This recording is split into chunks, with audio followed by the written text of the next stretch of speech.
Olá, nessa aula nós vamos falar sobre semicondutores.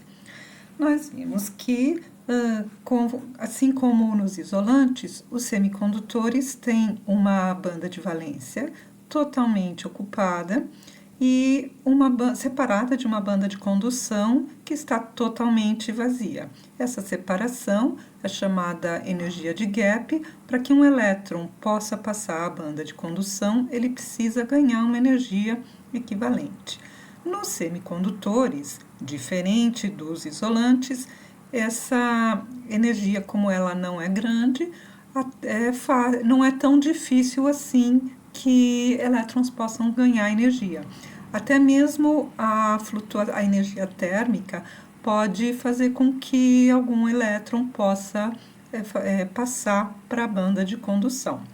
Então, quando isso acontece, o elétron passa para a banda de condução, ele vai deixar aqui um buraco, que nós chamamos, uma vacância, no lugar onde ele estava antes. Então, se nós aplicarmos um campo elétrico aqui, os elétrons eles vão se mover no sentido oposto ao campo, enquanto que aqui vão conduzir. Só que aqui, como temos uma vacância, cada elétron deixou uma vacância, cada vacância vai ser um lugar para que elétrons que estão na banda de valência possam se deslocar para ele quando um campo elétrico for aplicado, de modo que elétrons vão se conduzindo vão ocupando a vacância, esse buraco, o buraco vai mudando de posição. Então, assim como os elétrons se movem na banda de condução, os buracos se movem na banda de valência. Então, elétrons e buracos, ambos vão conduzir. Então, aqui, no caso de semicondutores, cada elétron que passa para a banda de condução introduz dois portadores de carga, o elétron e o buraco. Esse tipo de semicondutor, ele é chamado semicondutor intrínseco, porque nada foi feito de diferente nele, ele está ali tranquilo e uma energia recebida, né, que é adquirida por elétrons, faz naturalmente com que alguns elétrons possam passar para a banda de condução. E como nós vimos nos metais, o nível de Fermi é aquele que corresponde que abaixo a 0 graus, né, no metal, tudo o que está abaixo dele está ocupado e tudo acima dele está vazio, a 0 Kelvin.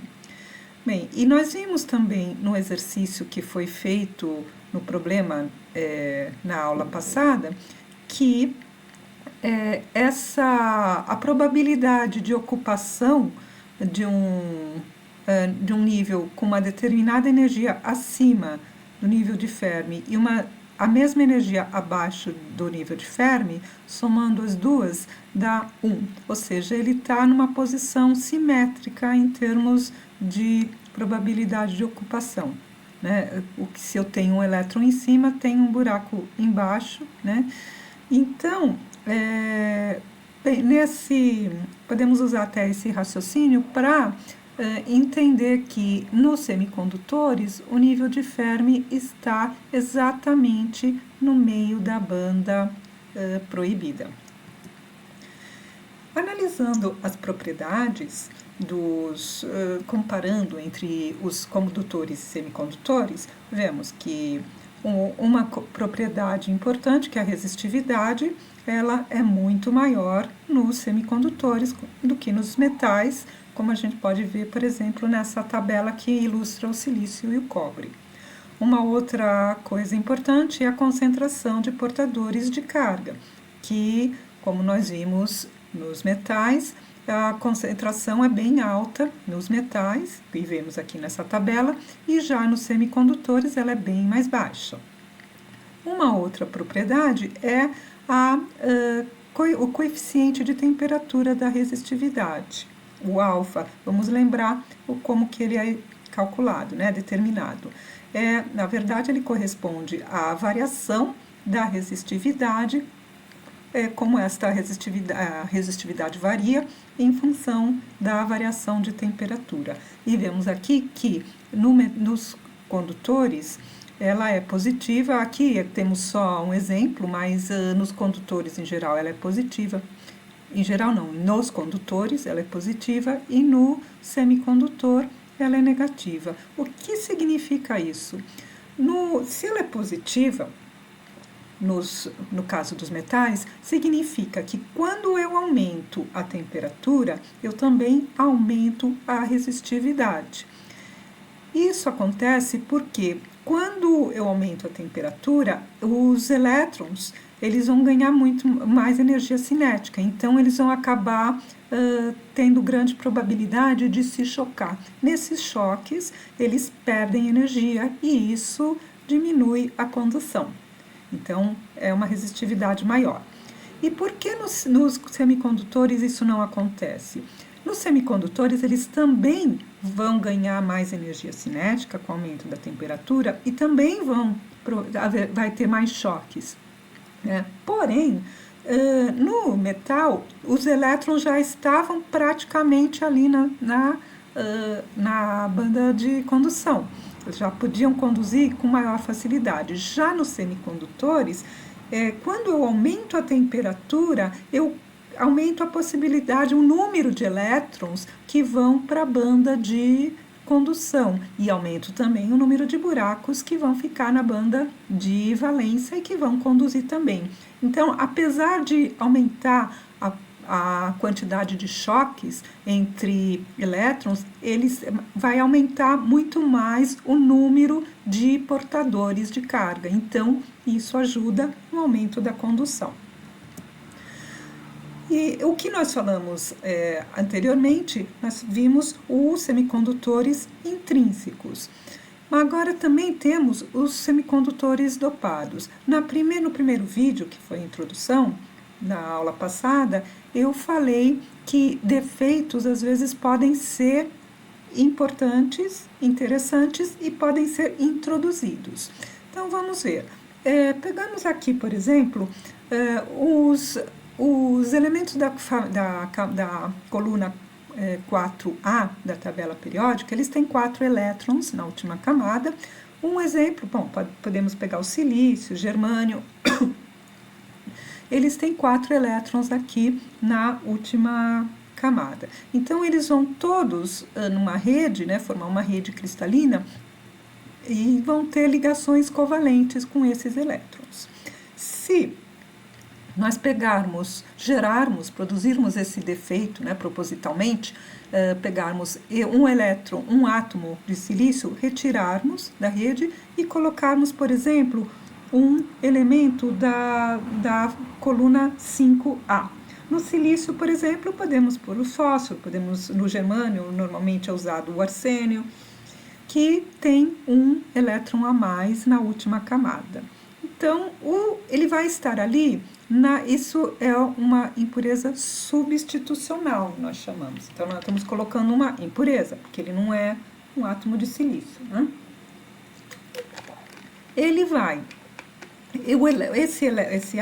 Esse novo átomo, ele tem um elétron a mais na última camada, 5 elétrons, e ele vai estar na rede e vai contribuir, vai participar das ligações ali da rede. Então, 4 elétrons dele vão formar ligações covalentes com os átomos de silício vizinhos. O 5º elétron vai ficar sem função, vai ficar desprezado ali porque ele não faz parte daquela ligação, que é o que mantém a rede. Então, ele vai acabar ficando com uma ligação muito frouxa e a sua função de onda vai se estender por vários átomos. Então, o que vai acontecer? Ele vai ficar vai ser muito fácil arrancar este elétron desse átomo. Então, facilmente este elétron é doado para a banda de condução e vai conduzir. Então, como ele doa um elétron, nós chamamos isso de impureza doadora. E o semicondutor que vai ser obtido, ele é um semicondutor dopado, ele vai ter né, os elétrons e os buracos devido ao fato de um semicondutor nunca vai deixar de ser um semicondutor intrínseco, mas além disso ele está dopado. Como é muito fácil trazer esse elétron para conduzir, ou seja, para a banda de condução, isso equivale a adicionar um nível de energia para ele, que é, na verdade, corresponde ao nível de energia da impureza, que está muito próxima à banda de condução. Então, como ela está muito próxima, é muito fácil de arrancar esse elétron. Então, aqui nós temos pares elétrons buracos, como chamamos, porque o semicondutor sempre vai ser intrínseco, mas nós temos também muitos elétrons que são adicionados pelas impurezas. Isso, como é muito fácil arrancar esse elétron, todo átomo de impureza já praticamente significa um elétron doado. Então, como agora esse condutor vai ter muitos elétrons devido à dopagem, que são condutores negativos, nós também chamamos isso de semicondutor tipo M. Uma coisa interessante é que sem esse elétron que foi doado, a configuração eletrônica é praticamente a mesma do silício ou do germânio, se a gente estiver numa rede de germânio, né? Porém, o núcleo tem uma carga a mais, ele tem um próton a mais do que o material original. Então, essa carga a mais vai atrair mais fortemente esses elétrons. Então, ele mais fortemente do que no caso, o silício atrai os seus elétrons. Então, eles vão ficar mais próximos, tender a ficar um pouco mais próximos do núcleo e essa região aqui vai ficar um pouquinho menor. Isso vai causar, na rede cristalina, algumas deformações, o que é esperado. E também podemos, em vez de colocar um elemento substitucional da coluna 5A, podemos colocar da coluna 3A, que no caso do silício podemos colocar o alumínio, o galho também é da coluna 5A3A, e ele tem um elétron a menos, 3 elétrons na última camada. Quando este átomo está ali, ele vai participar das ligações covalentes,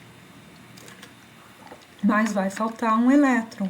Então, o que ele vai fazer? Ele pode pegar emprestado um elétron da rede de algum átomo vizinho, certo? Então, ele pega esse elétron que vai participar da ligação covalente, mas ele vai, então, vai ficar um buraco. Esse elétron que foi recebido pela impureza vai se tornar um buraco na rede. Então, por essa razão, como ele aceita elétrons, esta impureza é chamada de impureza aceitadora, porque aceita elétrons. E, obviamente, a ligação covalente é importante, então é muito fácil que a impureza aceitadora aceite um elétron, deixando buracos na banda de valência, o que significa que é muito fácil deixar um buraco na banda de valência. Então, isso equivale a adicionar um nível de energia, que é o nível da impureza, que vai estar muito próxima da banda de valência.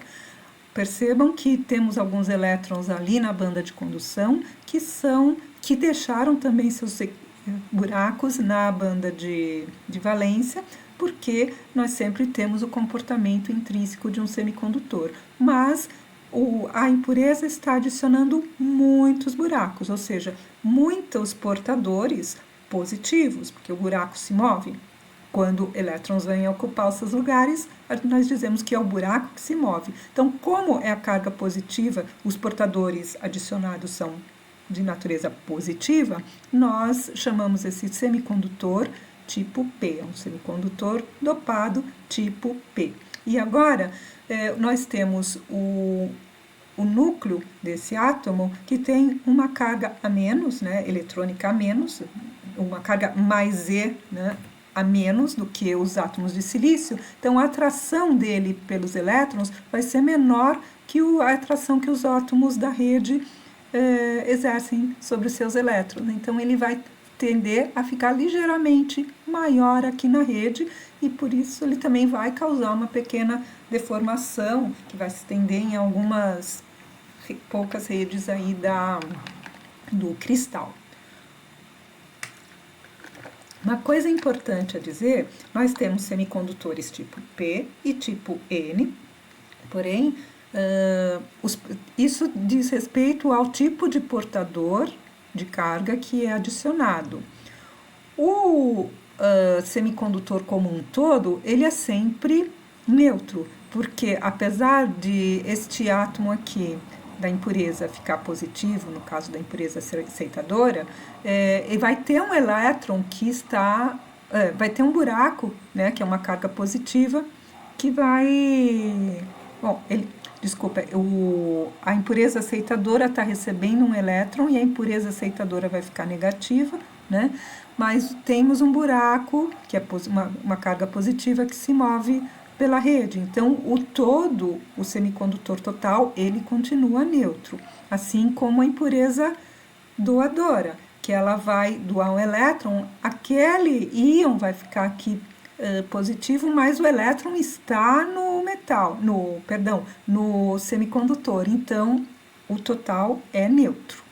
Então, para terminar a aula, eu proponho 2 problemas. Então, considerando um silício puro com uma temperatura ambiente, ele tem uma densidade de elétrons na banda de condução, 5 vezes 10 a 15 metros a menos 3. Isso, considerando que a gente, para cada 10 a 7 átomos de silício, nós temos um átomo de fósforo que foi introduzido, né, a impureza. Qual é o tipo de semicondutor com essa impureza? E qual é a densidade de portadores de carga introduzida pelo fósforo? Qual é a razão entre a densidade de portadores devido à dopagem e a densidade de portadores devido ao silício puro?